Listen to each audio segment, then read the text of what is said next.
Welcome back, New World Explorers, adventurers, and friends. Before I get started with today's video, I'd like to give a big shout out to all the new subscribers over the past couple of weeks. Really appreciate all of you joining the community. Also like to give thanks to all my current subscribers. You're much appreciated.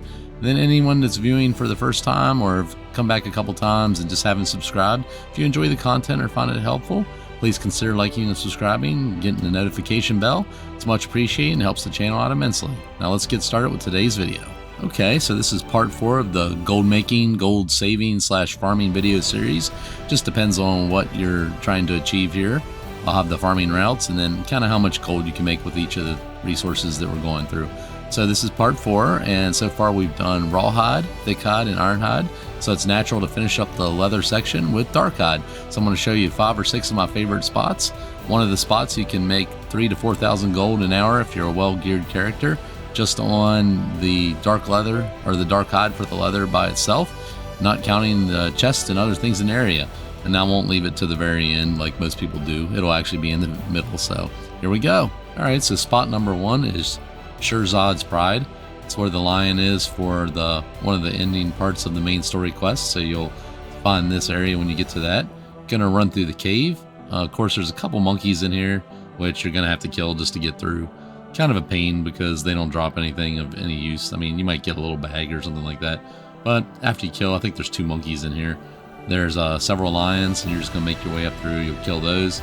Then when you get to the very top of the tunnel, there is an elite monster that you can kill, and there's a couple treasure chests. So each of these lions drop between 30 and 35 dark hide. If there's nobody in the way and you can go through this whole cave system, you can probably get 3,000 to 4,000, maybe 5,000 dark hide per hour, and they're selling right now for about 0.3 gold each, so you can probably make 1,000 to 1,200 gold just on that. And then you have that elite monster there that drops the shield and a couple other items, and then you can skin that as well. And then there's a treasure chest on the edge. And if you want to, you can just drop out and then run back around. But so for spot number 2, we're gonna head to the settlement, the Bullseye, that's on the northwestern side of the map by the Sarkor's area, where the toy maker's at, and a couple apes there you can kill for like a daily quest where you get like a bag of coins. Also tons and tons of fiber here with hemp plants. There's tons of herbs, so you get your hyssop and then other herbs. There's silk, and then there's also orichalcumore. So this is a really cool spot for all the extra stuff that you get. You'll be killing lions, chameleons, and some of the fireflies or beetle mobs. There's also some plants there for the air motes. So this is a great area if you want to farm a lot of other resources at the same time. You can make 2,000 or 3,000 gold sometimes here if there's no one else around, or you can just save the stuff and use for your own personal crafting. As promised, the big money spot, spot number 3, put in the middle of the video. You go to the Hound's Rest fast travel point, Dredge Landing, where the Tribunal Hound is. You're gonna run in and kill the mammoths, and the mammoths each drop between 100 and 110 dark hide. So you can make a good bit out of this. You can make at least 3,000 to 4,000 per hour, and even if there's other people there and getting away. The trickiest part really is going in because there's 2 or 3 mammoths right there. But if you're well geared, you can do pretty well and survive. So eat your proficiency boosters so you can get extra, maybe extra 5 to 10 per kill. I would not, unless you're really good, skilled. This is mainly like doing these videos for casual players.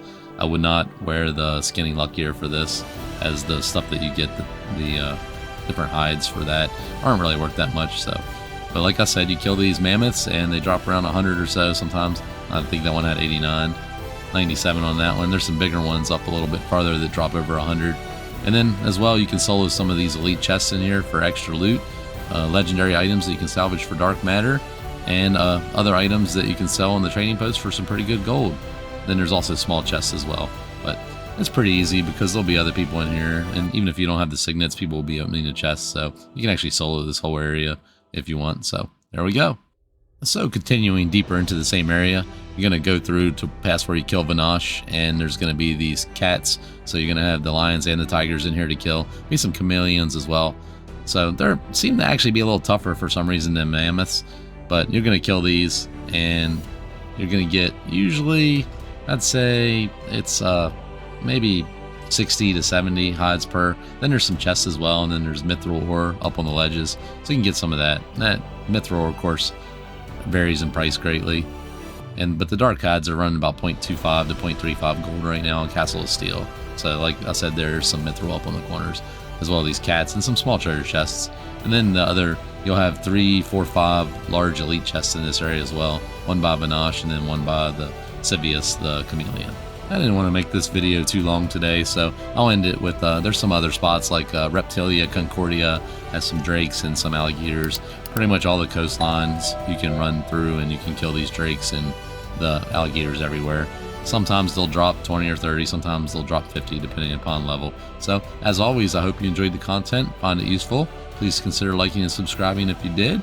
I'll see you in the next video. So the next video for this part of the series, I'm going to start with mining of different ores. So I'll see you then.